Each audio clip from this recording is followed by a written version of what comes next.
Hey friends, Jason here, the host of the Speak with People podcast. Before we hop into this episode of the Lead with People, Not at Them series, I want to ask you a question. Are you ready to speak like a leader? So many of us aren't ready to answer that because we don't think we have the confidence. We're too fearful, or we just aren't given the opportunities to speak in public. And maybe if we do, we don't understand how to put our thoughts together in a clear way, and then all the nerves attack us, the beads of sweat and the ums, and our stomach turns over. It's time to end all of that. Speak with People is introducing a brand new course called Speak Like a Leader. This is for the everyday leader to speak with confidence, clarity, and in a captivating way. You are going to be absolutely ready when your boss says, hey, can you give an update on the project you've been working on in front of the team? You're going to stand up with confidence. You're going to be clear, and you're going to captivate that room. You're going to close more sales. You're going to be able to communicate more clearly. You're going to be able to deepen your relationships because you're going to speak like a leader. This includes 9 different modules, all of the training videos that you can watch on your own, all of the different worksheets, and then additional worksheets. It also includes 2 private coaching sessions with me. Go to speakwithpeople.com/speaklikealeader and get your course today. And now for this episode of the Lead with People, Not at Them series. Well, welcome to the Speak with People podcast. My name is Jason Raitz, and I am so excited you are joining us today. We at Speak with People believe that healthy communication is oxygen for your leadership and your relationship. So whether you communicate one-on-one, to a team, from a stage, or from a screen, we really hope that our time today encourages you to elevate the importance and practice of healthy communication in your leadership, in your life, and we really hope that it inspires you to speak with people, not at them. Well, thanks again for being a part of this podcast. Before we hop into this great conversation, I want to make sure you know that there is a community available for you to help you grow and increase your communication skills as a leader. If you go to facebook.com/groups/speak with people, we'll put that in the show notes as well. You can join hundreds of leaders from around the world as we all come together and we post different articles and videos and ideas to be able to help push our communication skills forward. Well, let me ask you a question. How is your workplace well-being? How are you doing with your health in your workplace? Is it great? Is it okay? Is it awful? We're in this series called Lead with People, Not at Them. And just a reminder, if you haven't downloaded the leadership guide, go to speakwithpeople.com/leadwithpeople because you'll be able to read these leadership principles from over 30 different leaders from around the country. But in the series, we've been kind of uncovering this idea of instead of leading at people, kind of the old paradigm of leading through fear and authority, and we want to lead with people. We want to lead through joy and trust and authenticity. And so we want to imagine a workplace where every day you're excited to face the challenges and you're eager to craft new solutions. You feel valued, you feel cared for, and you feel heard. And so here's the thing. Is this a reality? We're going to have a great conversation today. I'm joined today by just a leader who I have the utmost respect for. I've known him for maybe going on a dozen years, maybe more. We met years ago. He's an author. He's a coach. He trains coaches. He's just a spectacular leader and human being. I'm so excited to have Jeff Caliguire on the podcast. Jeff, thanks so much for being on the Speak with People podcast. It is great, Jason, and it's been fun watching you lean into who you are. And I've always known you as a great communicator, and I love how you've taken this to a new level. This morning, I was reading a book that I just got from Amazon last night. And I'm one of those people who sometimes takes the book that just came and then puts down another, and you can call me an addict. But it's called How to Know a Person by David Brooks. And the book really says your message, and the message of what this movement is about is that people want to be seen. And when we don't see people, we miss something. And when people aren't seen, we're missing their fulfillment or what they're about. So I really think this podcast and this vision of Speak with People, Not at Them is relevant and even relevant to my reading this morning, Jason. Well, thank you for that. And thanks for mentioning that book. We'll make sure we put that in the show notes because we love books around here. And it sounds like one that's right up our alley. Before we hop into this conversation, wondered if you could just give us a little bit more of who you are, your story, what you do, where you're from, all that kind of stuff. Yeah, so I mean, I grew up in a business family from the Northeast. I'm from right outside of New York City in New Jersey, and if you're watching, I guess you can see I'm in Colorado now. Mm, And so I don't know how God brought me there, but He brought me through a bunch of things, including really asking the question, "What brings me to life?" mm. And one of the things that does that is mountains. So anyway, I am grew up in the Northeast, business family. I went to seminary, became a pastor, and so I definitely was doing the speak with people in that environment. But since then, since 2001, literally around 9/11, I have been a coach and coaching leaders in their development, in understanding their strengths. More Mm. recently, understanding what holds them back and their anxiety, and getting to the deeper parts. And my wife and I moved to Colorado. We've started a place called Whisper Ranch as a place to bring leaders together to lower their RPMs, to tune into themselves, tune into God, and really find their voice. So, and then, like you said, I've been training coaches, doing that for 6 years, and feel like coaching is a platform that works for me. Well, I love that. I love that. I am looking out my window and I do not have mountains. And so your view looks really spectacular. I do not trying to be that person who one ups though.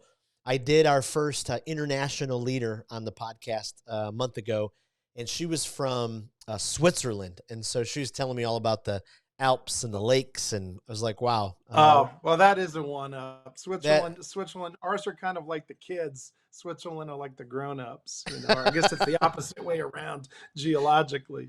Yes, So, where I used to live in Michigan is a town called Mount Pleasant. No mountain there, and so we were always looking for it. So, but it was pleasant. Michigan in the summers is great. So. yep, yep.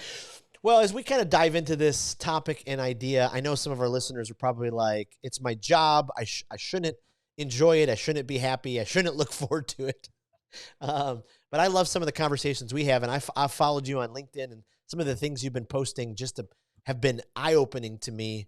Give us kind of a pulse of where people really are at when it comes to their workplace.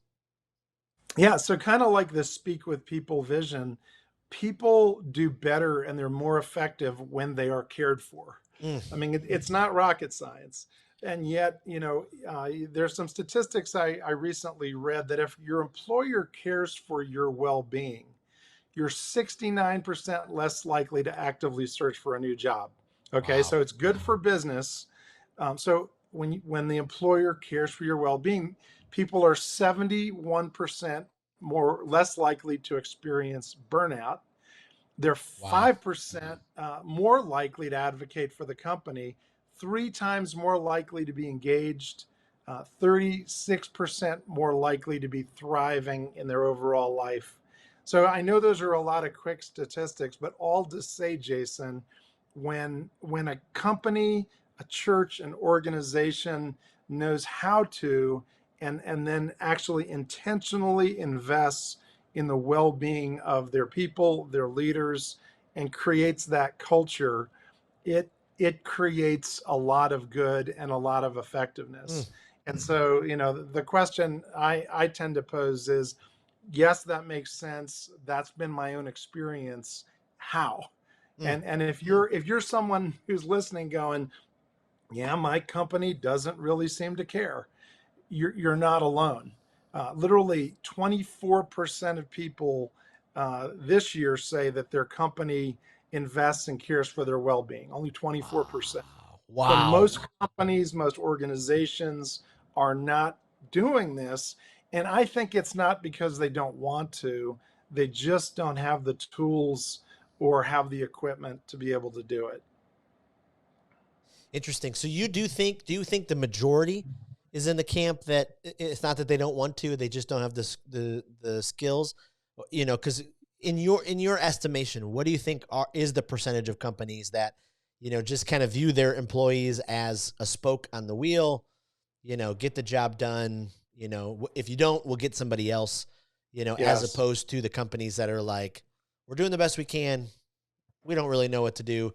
We're just going to Yeah. keep kind of going about this. Well, Jason, you probably remember the Stephen Covey quadrants.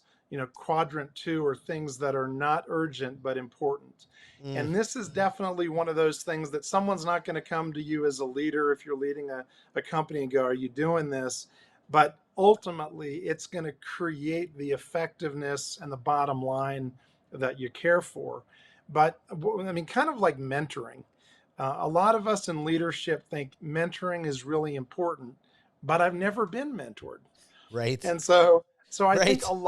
there's a lot of leaders out there who think, okay, well-being for others in my workplace is really important, but how do I intentionally create well-being in myself and in even the little team that I'm working with? And so that's where, as a leadership coach, it's become really important for me to start with the leader, start with the manager, the CEO. You can't, it's not a bottom up type of thing. You can't now mandate, the top down. We should all have well-being. Go do well-being. It really starts with the leaders who know how to have well-being in their life, and that's where it comes a little bit to Mm, why I'm so passionate about this, is because I am one of those people in my, go get them leadership. Really went through, burnout, depression, mm, almost lost my marriage. My kids hated me for a while, and so I've been on, on makeup and learning how to intentionally seek the well-being of my mind, my soul, my body, as a way of life. mm. Yeah. Wow, you just kind of took us to a depth there that's so powerful because I know in my life the seasons where I've bottomed out the most have come, I think, after a season of me, working the hardest I possibly can, trying to, improve everything, trying to make sure, all those, and then ignoring all of those health factors along the way, and then waking up one day and going, wait a minute, how did I get in this depression? How did I, how do I hate my job so much? How do I hate my life so much? And then the people Yeah. around you are like, we don't want to be around you. Yep, and you don't want to be around yourself. Yesterday, I drive a Ford F-150, and it's part of my move to Colorado from New Jersey. I left behind the Camaro with the dice, all those good things. But a light comes on, and a light comes on in my car, and it's a little wrench. Okay, what in the world does a little wrench mean? I mean, there's probably people listening going, "Oh, that's clearly you better go to a car doctor, dude." But I think it takes sometimes where a light comes on your dashboard, and Mm, most people believe emotional intelligence matters. They believe that rest matters, but until we have some lights on our dashboard start to come on that make us say pay attention to well-being, a lot of times we just keep going to strategy and going to we need more sales, we need more stuff. And so what I've come to see is that every day I've got to tune into that. And can I tell you a little bit of a backstory of what my own dashboard said, Jason? absolutely. So I was pastoring a church in Boston, Massachusetts, and we had like some of the real intellectual types. It was near Harvard and MIT, and people who Wow. really were smart. My government major didn't measure up, but but I was trying to build this church, and at one point I had one of our leaders who I really counted on come to me and say, "Hey, by the way," he called me and he said, "My wife and I have decided we're going to move about an hour away. And that means we're not going to be able to be involved in the church anymore." Mm, And, like all the godliness just suddenly goes out. You kind of take a big gulp and yes. you try to be really, "Oh, that's cool. Good for you." And I hung up the phone, and all of a sudden, all the anxiety in my leadership came flying out. And I did something really intellectual. I picked up this book that was called a concordance, okay? And it must have, at the time, it was before it was all online. It must have weighed about 25 pounds. This big blue book, okay? Some of you may have heard of this thing. And I took it and I threw it across the room. Mm, It busted everywhere. It put a hole in the wall. And my wife comes running into the room going, "What happened?" And I'm like, "I don't, blah, blah, blah, blah, blah." I mean, I can't even say all the words. I mean, you'd have to bleep me out a whole bunch of times. But but at that point, I realized that my emotional intelligence and my care for myself was so small, and that I was in a dangerous place. Like, I'd never thought, Yeah. killing myself until I thought, oh, this is why people kill themselves. And here I was, a Ooh. pastor, and I was thinking those things. And again, I didn't go there, but I now had an insight. And what I've come to see is that I needed a way that I hadn't learned in all my training. I mean, Jason, I went to an Ivy League school. I had a master's in theology. I knew a lot of stuff, but my inner life was really in Wow. trouble. And so that began a journey that has led to me having to learn, how do I care for my well-being? And then in learning that, I'm like, well, there's other people who need to Yep. learn some of this too. Yep. Ooh, that's so powerful. So let's walk into a second.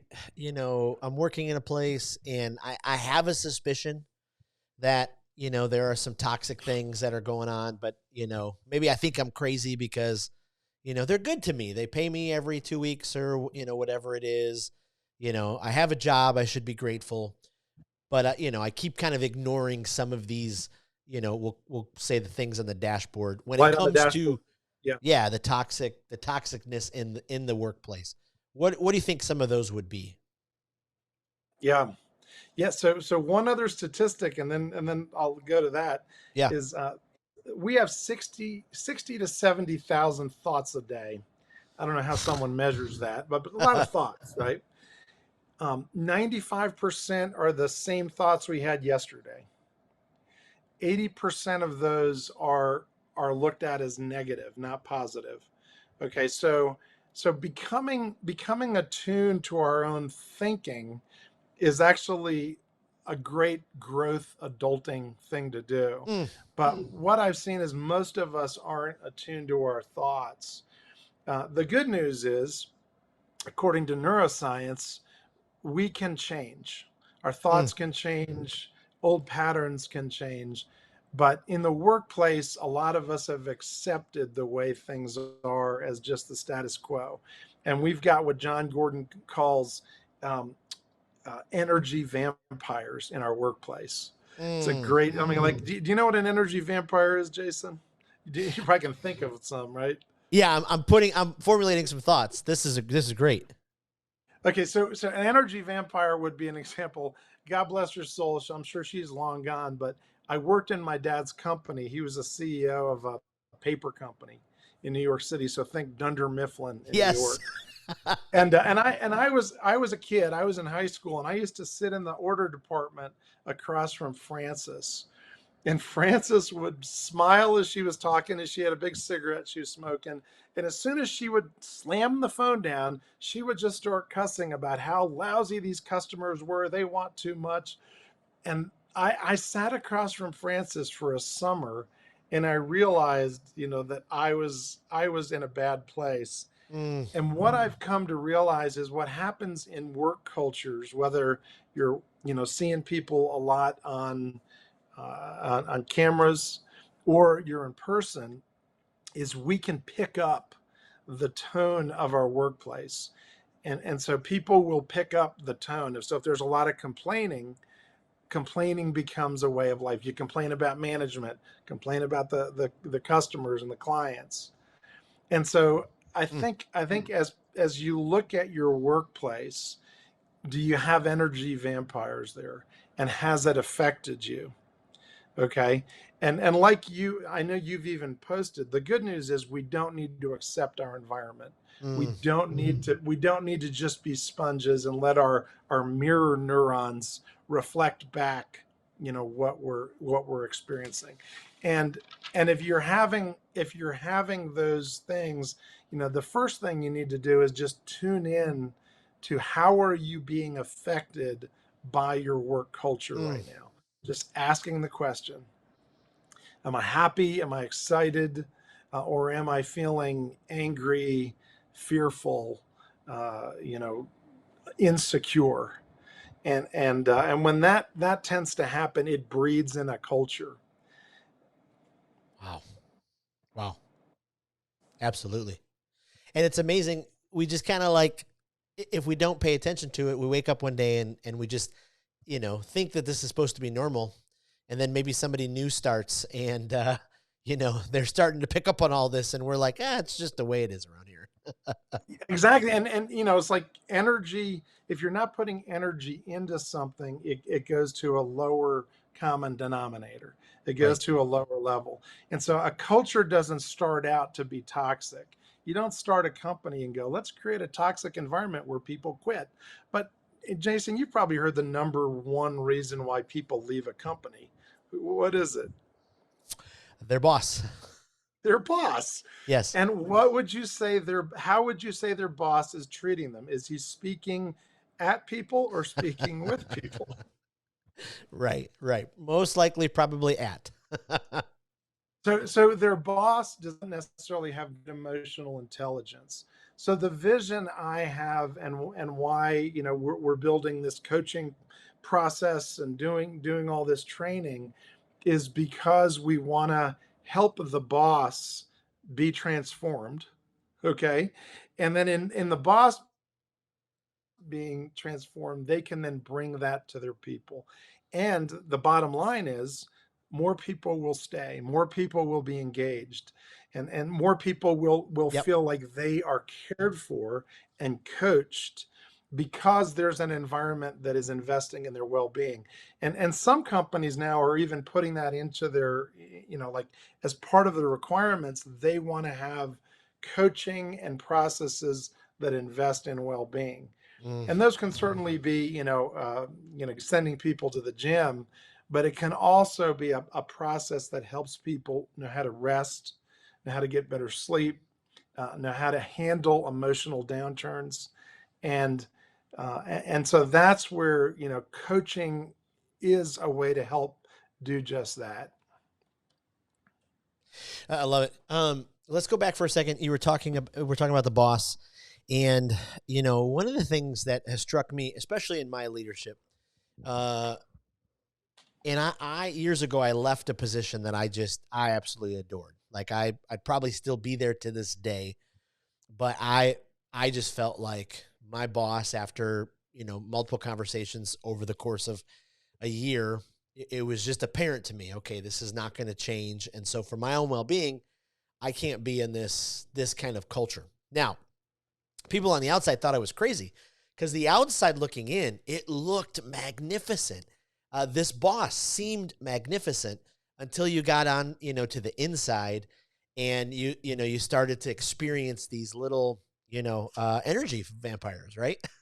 uh, and so, how do people, how do we make sure that, especially if we're walking into somewhere new, we don't get the wool pull over our eyes, if we're able to kind of, walk into an organization or a new team and, kind of have the rose colored glasses off to go, okay, what am I really getting myself into? Yeah. And that's where we almost need to be athletes of our own mind. Oof. There's a Bible verse that talks about be transformed by the renewing of your mind. And so, first we just need to go, okay, I am being affected by this culture. When I'm around these people, I am buying into the toxic or negative mindset, and maybe I'm becoming an energy vampire. Mm, But there's a coach that I really have some respect for. Her name is Byron Katie, mm. and Byronkati. It almost sounds like two first names, but she has a like a 4 question way to learn how to challenge your negative thinking, and Huh. just by asking these 4 questions. Number one is, so you have a negative thought, okay, like, I this company is driving me crazy. I hate my job. I hate my life. Whatever it is, the first question to ask yourself is that thought true? Mm, Okay.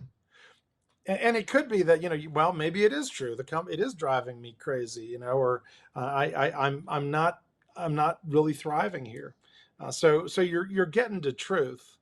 The second question is, can I absolutely know it's true? Mm, Okay, so it's almost challenging yourself, to step back. Can I absolutely know it's true? The third question is, what happens when I believe that thought? mm, What happens when I believe that thought? Does it make me lose sleep? Does it make me irritable? Does it make me get sick more? yeah. I think a lot of times stress, I mean, there's such a connection to stress and disease. Why am I constantly having a cold going to work? Well, there might be some stress going on. So, what happens when I believe that thought? The fourth question is, what would I be without that thought? Mm, What would I be without that thought? And Byron Katie has literally made her whole coaching practice around doing what she calls the work, which is asking yourself those four questions. So my encouragement is if you're in an environment and you're finding yourself becoming the energy vampire to yourself, asking those questions could be a key way oof. to start, and just tuning into your own mindset, and believing you can change. Yeah. Like, there is hope. You Yeah. don't need to go, hey, I'm spiraling down and this is just going to end poorly. And I find that, when you hear the tragic stories of people stuck in addiction, there really are ways out. And sometimes it means you need to work with a counselor or a spiritual director or a coach, Yep. somebody else that's going to help you. And so, like, the reason I've been training coaches is to bring that into those environments Right. where coaches can help bring the change. Oof. Boy, that's so good. I think about these four questions, specifically 2 seasons in my leadership where I was in a toxic culture, but then I allowed my own thinking health get toxic because, I was kind of at odds the entire time trying to break free from it all. And what those questions, just as I just read through them again, I'm like, oh, these Aren't they questions, good? Yeah, I mean, so those aren't good. unique to me. So Byron Katie, but what I find is in my life and coaching, like, always be looking for someone who's thought about things from a really simple but helpful perspective. Yeah. And I mean, if you take any question in your marriage, in your parenting, in your own life, and it's a negative thought and you identify it, this is a negative thought, Mm, and just ask, is it true? Can I absolutely know it's yep. true? What happens when I believe that thought, and what would I be without that thought? And running it through that gamut can be, what takes it from toxic to transformational. You know. Absolutely. So let's go at this from two angles. Let's start with the employees and then we'll talk about the employer. But what are some things that, could fall on the employees' shoulders that they can be doing, and I know you've given us kind of some insight and wisdom throughout the conversation, but, kind of let's center it here. What are some things that, hey, if I work for, XYZ company, what are some things that Yeah. I can do, I could be responsible for helping improve the culture and the well-being, for everybody. Right. Well, and there's a lot, but I mean, some of it very specifically is knowing how to rest, Mm, knowing how to remove yourself and actually find rest, and finding the lanes that are going to cause you to not think about it, to let yourself. I mean, one of the values of meditation is training your brain to not ruminate on things. What oh, leads people towards depression and discouragement is you ruminate. So if you're in an environment where you are being sucked in, ask yourself the question, how can I daily, weekly, monthly remove myself? For me, as you can see behind me, it's going to the mountains, it's hiking yes. with my dogs. It's like, nature is one of the ways that I can find rest. If you're not sleeping well, you need to address that. If you're waking up thinking about your anger, about your employer, your boss, you've got to care for you. It's Yeah. not you can't change them, at least right now, Right. but you need to tune into the ways, and it could be your rest, it could be you need to learn a better diet, You may need a coach, even if it isn't paid for by your employer.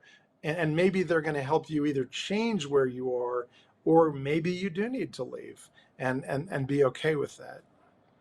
Yep, absolutely. Well, then let's flip it to the employer's, standpoint. If there's listeners listening who, are HR or supervisors or own the company, they're on the C-suite team, whatever it is. What are some things that they can Yeah. be doing? Even some small Yeah. steps. Well, first recognize that when you actively implement a well-being program, you get the money back in spades because Mm, people are more effective, they're more present, there's less turnover, they're going to be more creative. And so by having as part of your leadership, whether it comes from you or your HR, where you implement that. There's a guy that leads a large company that I coach, and I had him go through a checklist of possible things. They're actually moving to a new office, and they're creating the office with ways that people can find mm, relaxation and rest. They have outdoor space where people can go. And sometimes, like, even just creating the way for people to work outdoors, uh, yep. and having what's your checklist of things that you can do as a leader and employer that is going to invest in the well-being. And it could be you're going to bring coaching, you're going to bring a process that helps them learn how to meditate, to do some of Right. those things that maybe you wouldn't think are part of work, but when they are healthy, they are showing up. And if you care for them, they're going to care for you. Absolutely. Absolutely. Boy, I love that. Yeah, I think back to some of the best places I've worked at, and a couple stand out. They provided even some tiny benefits that didn't seem tiny at the time, but things like yeah, I was allowed to work outside, or a counseling stipend, or leadership training. I was just in a hotel last week in Alabama and was blown away by every single employee, how they interacted with me. And so I finally just had to know. So I pulled an employee to the side and I was like, I just have to know, like, how much training do you guys get? And they're like, oh, every month we have to do 4 hours of online training. And I thought, so many companies don't do that because we Yes, don't they're want to take being away from invested in. yes. Yeah, and basically, when you're coaching someone, you're lifting them up. You're allowing them to thrive. Mm, And so, the whole idea of the coaching we have called the leader coach yep. is to help people learn how to thrive. And like, if you look at my background, we got 26 acres here in Boulder dedicated to helping leaders have a place to get away, to Mm, meet with their team outdoors, to themselves just come and process with a coach or alone. And so, those spaces, I mean, how many spaces do you know dedicated to leader rest and leaders finding their vision? And I think part of the reason Mindy and I created this is we felt like we wanted it, but didn't know where to get it. mm, So I think, even if you can come to Whisper Ranch in Boulder, come out here, or find the places where you can have your employees go yep. that is going to, say to them, we care about your well-being. Yep. Yep. Last week when I was training some financial advisors, we were sitting around and we were talking just about, some of the best practices for connecting with your clients. And it's amazing to me, even a simple happy birthday text, or, just that little emphasis for employees to remember, hey, it was their birthday, or they're going through something. We want to give them, space and time to be able to, even things like that. I mean, it's just Yeah, incredible. speak with people, right? I mean, like, people feel seen when you do that. Yep. And we all appreciate when someone recognizes us. No one goes, "Oh, I don't want you to celebrate me," or, Right. "Don't wish me a happy birthday," or tell me I'm a good leader. But when we just go out of our way to write a Right. handwritten note, all those things go so far, and they're not expensive, and they don't take much time. I love it. I love it. Well, Jeff, this conversation has been so rich. You've given us so much insight. As we kind of turn the corner, I want to do a couple of rapid fire questions because each week we try to give our listeners just a different look into some resources that may be of a help. And we talk a lot about speaking, on here, communication up front. Do you have a favorite speaker? Is there someone that you're like, oh, I could hear them communicate all day long. Just love it. Favorite speaker. Um, I am such a I love so many different people. I definitely, I'm listening to a John Maxwell book right now called the inner, what is it, the developing the inner leader. Mm-hmm. I mean, that guy's just an amazing communicator. Yep. I um, there's a book that I'm looking at right now, and maybe this isn't totally on the topic, but it's just called Breathe. Mm, And it's a guy named James Nestor, one of the best books I've listened to in a while. And it's just on the idea of like learning to breathe. And as speakers, speakers need a way to learn how to breathe. That would be a recommendation. I actually really like Benjamin Hardy too. His mm. communication in leadership development. He has a lot of books with Dan Sullivan. One of my favorites is called uh, it's Ask Who Not How. Oh, okay. Ask Who Not How, and just a great book on how to delegate things and have other people do things rather than doing them yourself. I love that.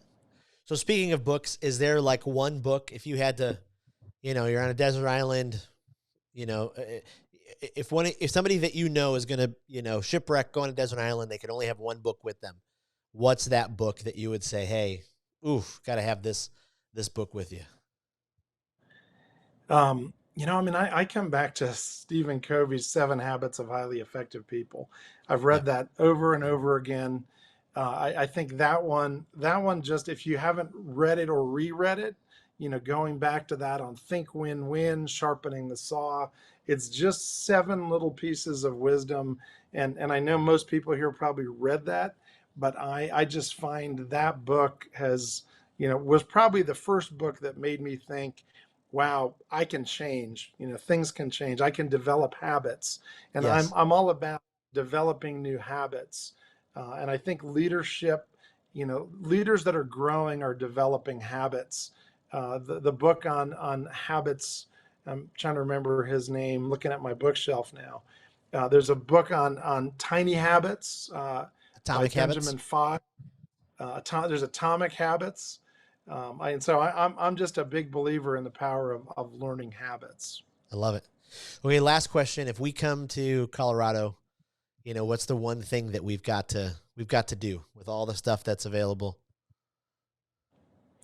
My goodness. See, I'm a skier. So I mean, Okay. to me, you've got to ski Mary Jane. Okay. It's one of the lesser known places, but it tends to have the best snow. And so if you're a skier, but I mean, there is so much to do in Colorado. Don't tell anyone how much sun we have here. We have in Boulder over 300 of sunny days a year. So I would say be outside, enjoy the sun, and ski. I love it. So I I'm love it. just thinking skiing because we've had snow lately. Yes. Well, I'm hoping someday to host speak, use your place to host something with Speak with People leaders. So we So really, much fun. Can't wait. really would love that. So before I let you go, where's the best place people can find you? We'll post it in the show notes and in the Facebook group and Yeah. all that kind of stuff. Yeah, so there's resources at theleader.coach. So it's Okay. not theleader.com. That won't be a great one to get. It's theleader.coach. So the leader coach. And I've got an assessment there that is the leader health assessment. And what you're going to do is take that assessment, it's free, and it's going to find what are the main areas for you to work on to grow your health. Is it you Mm, need more rest? Is it growing your emotional intelligence? So I would say go there, definitely take that, and you'll get feedback that will tune into where are the areas that you should grow. And it could be something that you then bring to your team yep. and say, hey, take this, and maybe share it, or maybe just don't share it and tune into it. Yep. I love it. And you didn't mention, I have this on my shelf and have Ah, very much enjoyed it. Your book, The Habits of Hope. This was fantastic, and I would highly recommend it. We'll put this in the show notes and in the Facebook group so people can get a link to it as well. I told you I like habits, so yeah. That's right. And from I'm a book guy. So from a book perspective, I love a good hardcover book, and I love It's a nice book. oh, It's a nice they book. did your folks did such a great job on this. It's got some drawings in it too, right? Yeah. Not too many drawings, but enough drawings. So yeah, I like the visuals. Yeah. Yeah, It's a great book, Jeff. I actually enjoy the feel of it too. So my printer gets all the and my designer get all the credit for that. I love it. Well, hopefully the Speak with People Not at Them book will have the same look and feel. So looking forward to it. Jeff, thank you. You've been, such a positive voice in my life for a long time. So really appreciate you being on the podcast today. My pleasure, Jason. And may the Speak with People vision grow and grow. Thank you. Thank you very much. And thank you to our listeners for joining in every single week. Really appreciate it. And can't thank you enough for downloading that leader guide. Go to speakwithpeople.com/leadwithpeople. We'd love to know what you think about it. We have just put it full of different leadership principles from leaders from around the country, and all of the books that from our authors and our speakers on the series are in the guide as well. So you have everything in one place to be able to learn how to lead with authenticity. It's just going to be a fantastic resource for your life. Well, hopefully today you've been challenged, encouraged, motivated to elevate the importance and practice of healthy communication in life and leadership. And most of all, my hope is that you've been motivated to speak with people, not at them. Thanks again for being a part of the podcast, and we'll see you again next week.